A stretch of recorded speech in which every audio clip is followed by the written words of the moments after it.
I now call to order this regular meeting of the King George County Service Authority Board of Directors.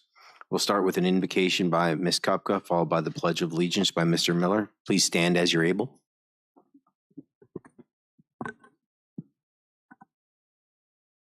Dear Lord, thank you for bringing us together this evening to conduct the business of the Service Authority. Please watch over all who gather here and grant travel mercies for those coming and going, particularly given the status of the weather this evening. And please give us the wisdom and the strength to make the right decisions for the customers and our community. In your name we pray, amen. I pledge allegiance to the flag of the United States of America and to the republic which stands, one nation, under God, indivisible, with liberty and justice for all.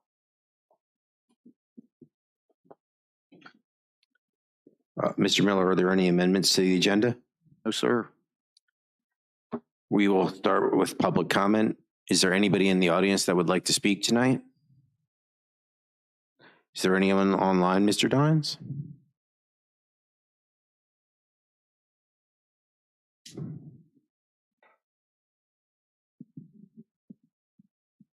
No, Mr. Chairman. Seeing there's nobody in the audience or online, we'll close public comment. Reports of members of the board. Ms. Binder? No report at this time. Ms. Cleveland? I didn't respond to the proposed joint meeting, and I just wanted to make sure that the board knew that I will not be available on Friday, September 8th, or on Friday, September 1st. But otherwise, I can make the other dates work. Thanks. Ms. Kupka? Thank you, Mr. Chair. I don't have a formal report this evening, but I too am unavailable the same dates as Mrs. Cleveland for the joint meeting.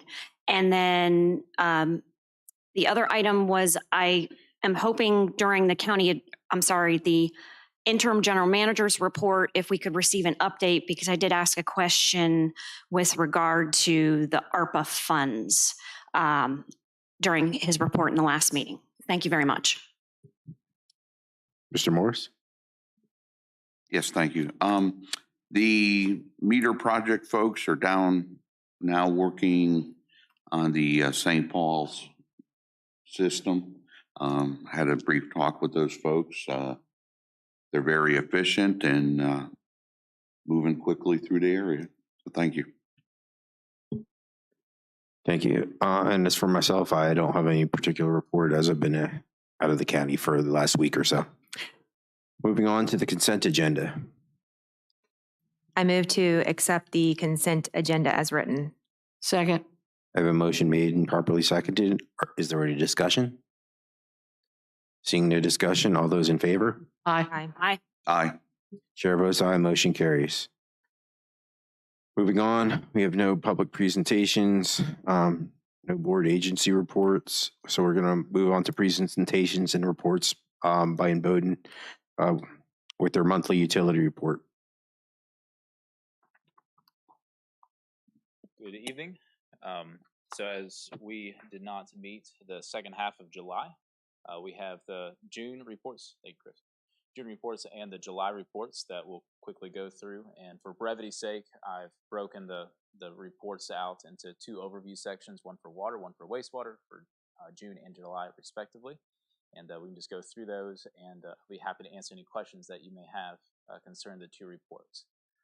So for Fairview, we did install a new sand media, and that was successfully installed and conditioned at the Fairview Beach water treatment plant, and that is seemingly operating very well.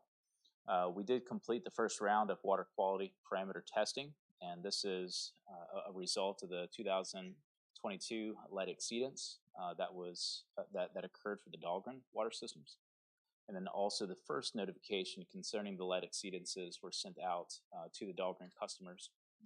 Our group has set up a kind of a triaging of the questions that from citizens, and we've been responding to those on an as-needed basis, and then keeping a running roster of all of the questions that we've received.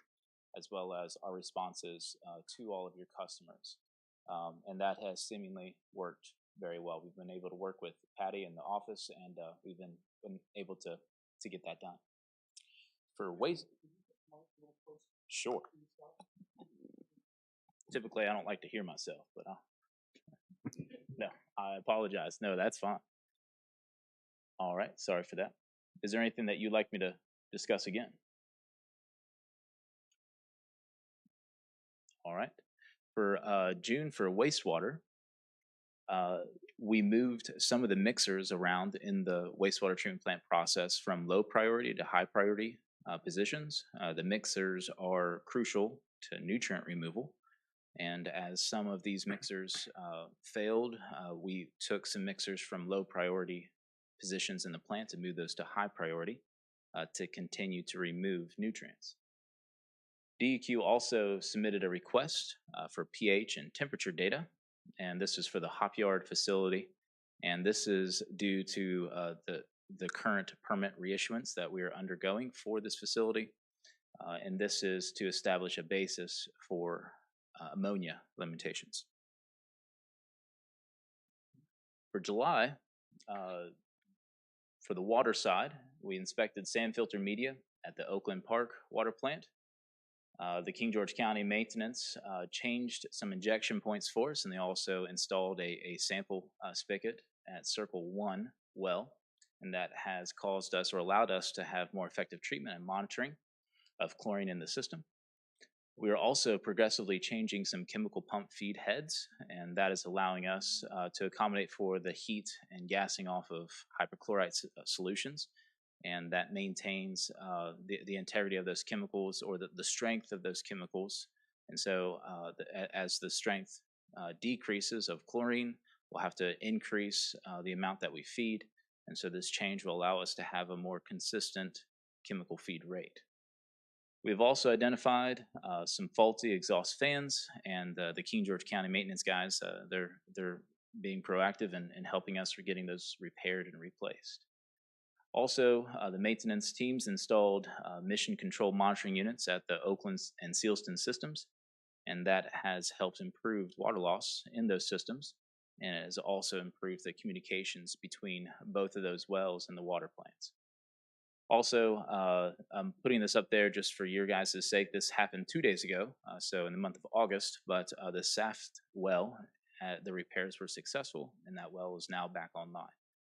So kudos to the maintenance guys and the contractor for getting that well back online. So I know our operations, our group can breathe a big sigh of relief. For wastewater in July, the county maintenance crews installed a new suction pipe on the biocarb feed line, and they included a Y strainer. And the purpose of that Y strainer was to allow our operators to do some drawdown calibrations of the metering pumps. What that does is just allows us to meter the chemical more effectively and monitor the dose rates so we can hone it in a little bit better and hopefully decrease chemical cost. With the increased chances of thunderstorms in the area, we just had one tonight, we brought the second clarifier back online at the Dahlgren system, and that just allows for additional hydraulic capacity of that system and allow us to deal with I&I situations if they occur. We also responded to an overflow event, and I know I skipped one, on 7-1 and 7-2 for I&I at the Hop Yard facility. But our operators were able to receive that alert, and we were able to mitigate any overflows. But our operators stayed through the day and through the night to allow additional batches of that wastewater plant to take place. And so we were able to drop our levels in the tank and prevent an overflow. And that was due to inflow and infiltration. So those two are related. That's kind of why I skipped the third bullet point there. We do have a new mixer for SBR1 at Hop Yard, and that will probably be installed, or it might already be installed at Hop Yard. We did receive the new VEPDES permit for the Perkins wastewater plant. We received that on July 28th, and the effective date of that permit will be August 1. We are in the new permit cycle right now. Also, maintenance installed some solenoid valves to aid in dosing influent to the plant, We have 2 plants at Oakland system, and that is going to help us, control the flow through that process. Underloading and inconsistent loading to these facilities did cause an elevated CVOD on 7/11. And so with what the King George County maintenance crews did with installing that solenoid valve, we're now able to dose those 2 plants evenly. And that has significantly helped our chances of maintaining that permit limit. So that is the end of these slides. So I'd be happy to take any questions you guys have from June or July. Does anybody have any questions? Quick question, just because acronyms abound. What is VPDES? Just refresh me. That is Virginia Pollution Discharge Elimination System. That is a water program through DEQ. So that's essentially your discharge permit. That is the program that our discharge permit is through. with Okay, DEQ. I'm used to discharge permit, not the, Sure. thank you, I appreciate it. Apologize for that. You're welcome. Can we go back to the June water slide?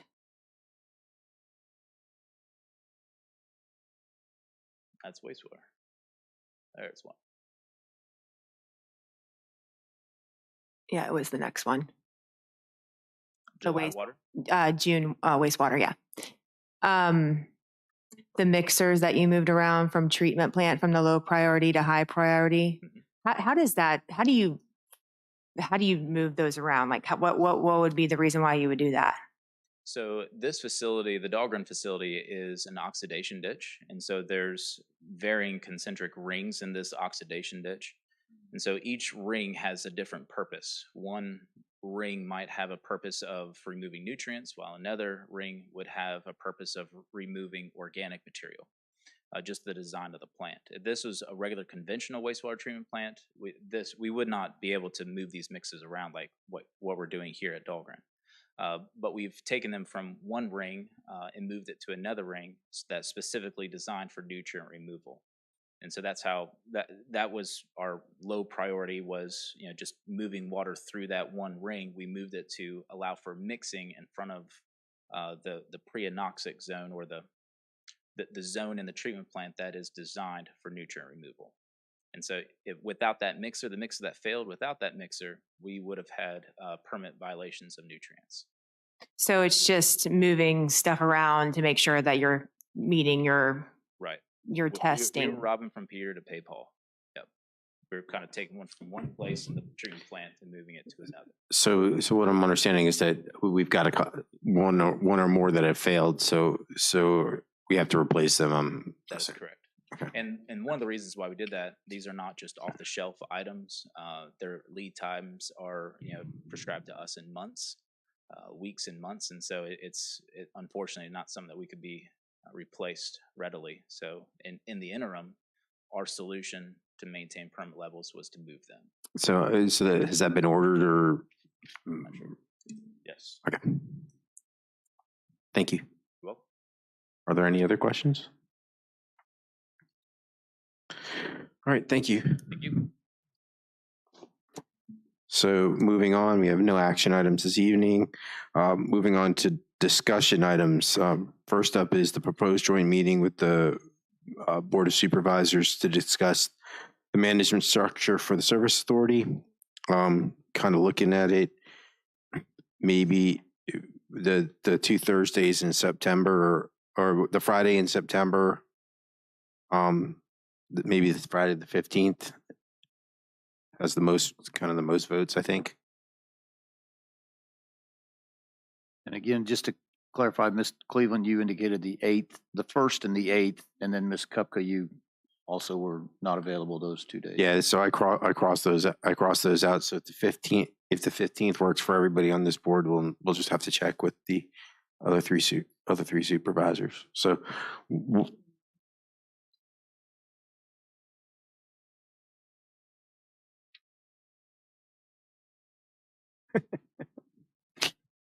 all right, so tentatively we'll mark the 15th, but we just have to check with the other 3 supervisors. Mr. Chair, works. can I ask a question? So was that the date that the majority were available? Did that have the Yeah, highest number of I think responses? that was it had 7 I only offer that because I used to be staff, and if it's at all possible, if we could not have staff have to, I don't mind. I was elected and I take my responsibility very seriously. I know all of us do up here. But if we don't have to have staff come out to run a meeting on a Friday, I just like to maximize their opportunities with their families on the weekend if we can. If there are Thursdays available that we could, I'd prefer to see it on a Thursday if at all possible. So the top responses were the 15th, the 21st, and the 22nd. They all had the same votes. 21st is a Thursday, so. Yeah. So the Friday the 15th, Thursday the 21st, or Friday the 22nd. Those were the three top, and everything else was well below that. Yeah, I can make any of them work. So I guess just check with the other supervisors, see which one works best. Yes, sir. We'll circulate something. Sounds good. Moving on then, general manager's report. Mr. Miller. Thank you, Mr. Parker. So I just, before I answer Ms. Kupka's question, I'm going to just let you know that the superseding consent order, which was signed back in August of 21, as you remember, we do every 6 months, we have a check-in with DEQ on that, and that has to do with the pump station. So the next check-in with them on progress that we're making is in October, and we'll have an update on that. Just to also let you know that the Dahlgren's Perkins consent order, which you all activated back in June, is now active. We did I don't know if I think we had our first quarterly billing that we will provide to them. And again, that, and then the work that will be going on to comply with that. But just wanted to give you, they held their public hearing and all that, so it's now active. So let me ask Mr. Young to come up. He's coordinating our efforts with the ARPA wastewater grant, and he can provide you with an update on everything.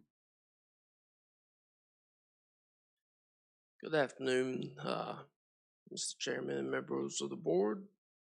For the water, you want to know about the wastewater specifically? Did I hear that? Well, the ARPA wastewater agreement, we have like one last PER we're waiting on, and we'll be able to submit everything and get that approved. And then we'll start to be able to receive reimbursements for money we've spent and money we plan to spend. And for the ARPA water agreement, everything is executed and moving along well.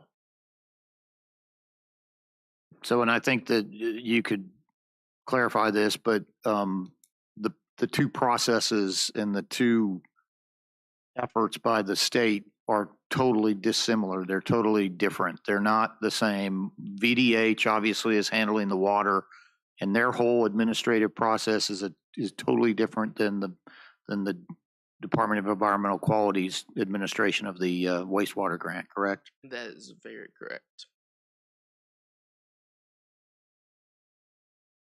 Does that help you? I know Yeah, that, Mr. Chair. So my question in the last meeting was,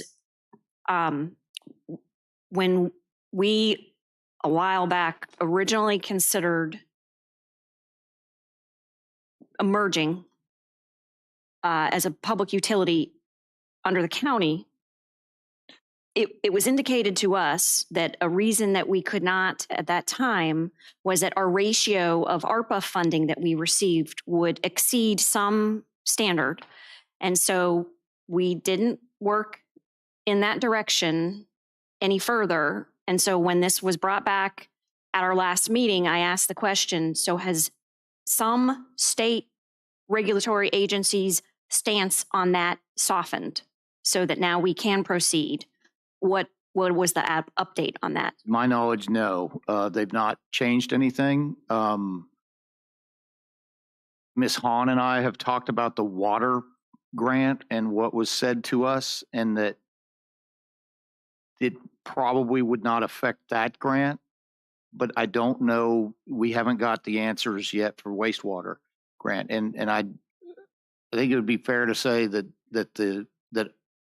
DEQ has been struggling on how they want to put this thing together. Is that correct? Because they talked about doing individual grants and individual project to now maybe a cumulative type of a situation. And now they're going back to maybe individual grants. So it's DEQ has not really figured some things out, to be honest with you. And so we're not able to really get you an answer, but we'll keep pushing for it. Okay, thank you. Mr. Chair. Mr. Miller, I have a question on that. So when you say that DEQ hasn't figured it out, are you talking about for us specifically or the ARPA grant for wastewater itself? The ARPA grant. It is not King George. It is, Okay. it's everybody, is my understanding. All right, thank you. The other item that I had, and then I have some other items on the actual report, but Mr. Eisenbeis is here. Mr. Imboden obviously referred to the Saft well, and I just wanted to ask Mr. Eisenbeis to kind of give you an overview of how everything went together. And, you know, clearly we're very happy that Saft well was replaced and is working fine. And I'll let Mr. Eisenbeis kind of give you an overview. Good evening, Mr. Chair, members of the board. We did complete the installation of the pump. The relining and everything was done prior to this. We were waiting on the pump from Italy. Finally came in. It was a 14-hour project, but we did get the pump in. It's pumping fine. We're currently at half the run times we've been running. It's definitely settled the system out to where a point where we've increased our ratio in the tank that we recycle each day, because we do have that capacity back. So with the heat, the chlorine's gassing off, and now we can cycle that in the tank and have a lot better treatment to the water. But it's been working perfectly, had no issues, and looks like we're going to be good to go for another 2 years. Go and get the other one online. Any questions at all? Okay, thank you. Wait a minute, hold on, Mr. Chair. Just a quick question. So the well being repaired, what's its life cycle now? Well, we did, actually, when it wasn't repaired before, we only got a year out of it. It should typically run 5 years without any issues. But we are looking at a new location for a replacement Saft well, but that one can still be online and should go for another 5 years. So it gives us some time. Yes, we put in everything new from the bottom to the top. All right, thank you very much. And I just, publicly like to just acknowledge John and his crews, and then the Imboden crews that worked to keep the Dahlgren system getting water, because there were a couple of times I think they were very nervous about the ability for that system to work. And so while the Saft well was out, so at no time was there, we didn't have any water. It just, if something had gone wrong with some of the other backup wells in the area, like Payne or Bunbury, we might have had some issues. But overall, good work on the contractor and our maintenance crews to keep that going. I just wanted to just point out, I know we have another item here later, but just to you do have a to-do list update, just to tell you, and I think they're right up there. Not a lot of change to things. Things are basically working, moving forward. Perkins Corner decommissioning, one of the bigger projects, and that's just moving forward. Bryce Young is obviously our point person on that, working with the contractor or the consultant, RK&K, and then you have some of the other items that are on there. But I'll certainly answer any questions. And we, again, I can't overstress enough how really satisfying it is that we have Imboden in there doing the operation for the water and the wastewater, and they're there as a member of the team. It's just, it's a very nice relationship. And I know the relationship between the maintenance crews and Imboden crews is very well, and it also works with Miss Norris Barker in the office, but also they're at the table for a lot of these other discussions that go on with the bigger picture about King George County water and sewer in years in the future. So I think we made a good choice. That's all I have. Are there any questions for Mr. Miller? Mr. Miller, and this question, I don't know if you can answer it or whether Mr. Young, in the transitioning to surface water, have we explored creating a reservoir, or are there no geographical spots in the county that would accommodate creating a reservoir? You know, like Stafford did with Lake Mooney, or Fredericksburg did with So I can kind of answer that. There's no place in the county to do that. The way you create a reservoir is you dam up some stream, river, something. That's almost impossible to do these days. It's very cost prohibitive. Dams are extremely expensive, and we just don't have that kind of water flow. You can't dam up the Rappahannock or the Potomac, and there's not really a smaller side stream that would do that. And we don't really have the topography to allow that, allow a reservoir to fill. I do think that there's, some of these abandoned gravel pits that are either not getting reclaimed or they've already gone through some kind of form of reclamation and they're done. But that's an option, and that's in some respects with the MOU and the proximity of the parcel that the Birchwood project would dedicate to you. You might be close enough where we could look at that as a storage facility. I think that's what we talked about as one option. It's not a guarantee. I think we need to probably Yeah, I think work in that direction. We want to. Yeah, what Mr. Morris is talking about is an actual one that refills itself, and you'd pump off of that. That's using them as a storage, because you can pump those down and they stay pumped out. I mean, they just pumped one out recently and are refilling it. So yeah, we don't have that natural refill that you'd have like on Fawn Lake or something like that, where they dammed up a stream. Are there any other questions? Mr. Chairman, I have something. I just wanted to recognize Mr. Eisenbeis and our maintenance crew, Ann and Bowden. I had the opportunity to speak with them a couple weeks ago after our meeting, and just seeing that partnership and collaboration that they have for the benefit of our county and our clients, really appreciate that, and love to see that partnership going so well. So thank you. Mr. Chair, quick follow, Mr. Miller and Bowden, have you thought of a date yet to have I don't know if you want to call it a town hall, but an introductory so folks can tour maybe one of the facilities and get more information? I don't think we have anything specific, but it's something that we can put our heads together and figure out a good time to do that. Yes. Well, one of my first years on the board, we actually did that and did a tour of Fairview Beach, and it had quite a few, more than I thought would come, just to give an explanation of how a water treatment plant runs. And I think it would be good for the community. They can ask some questions too. It's a good point. Is there anything else from Mr. Miller? All right. We'll close out discussion items.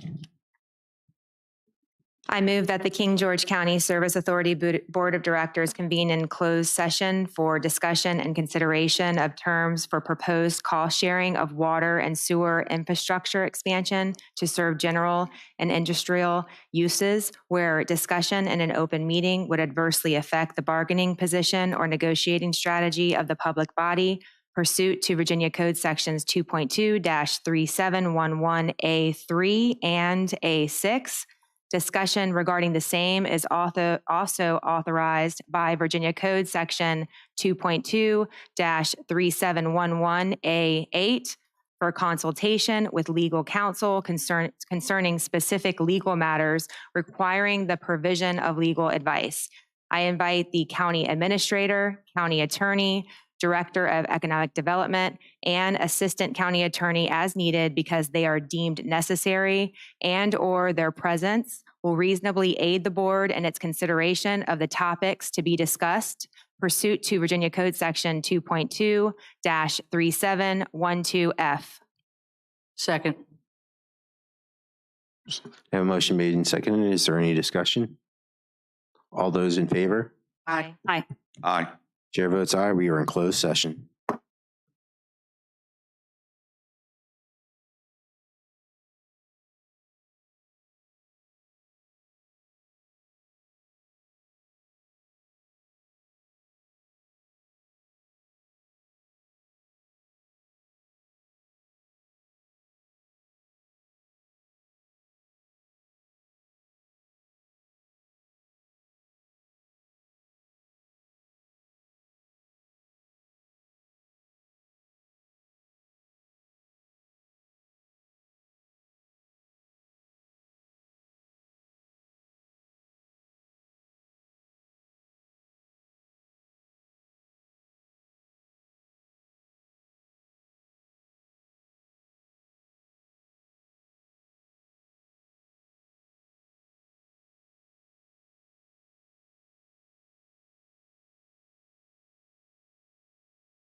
I move that the King George County Service Authority Board of Directors return to public meeting and certify by vote that only public business matters lawfully exempted from open meeting requirements by Virginia law, and also such public business matters as were identified in the motion convening the closed meeting were heard, discussed, or considered during the closed meeting.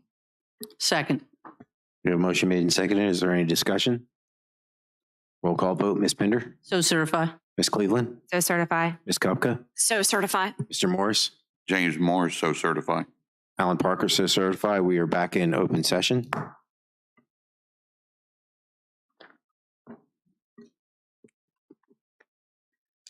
I move that we adjourn to Tuesday, September 5th, 2023 at 5:30 PM in the boardroom. Second. We have a motion made and seconded. Any discussion?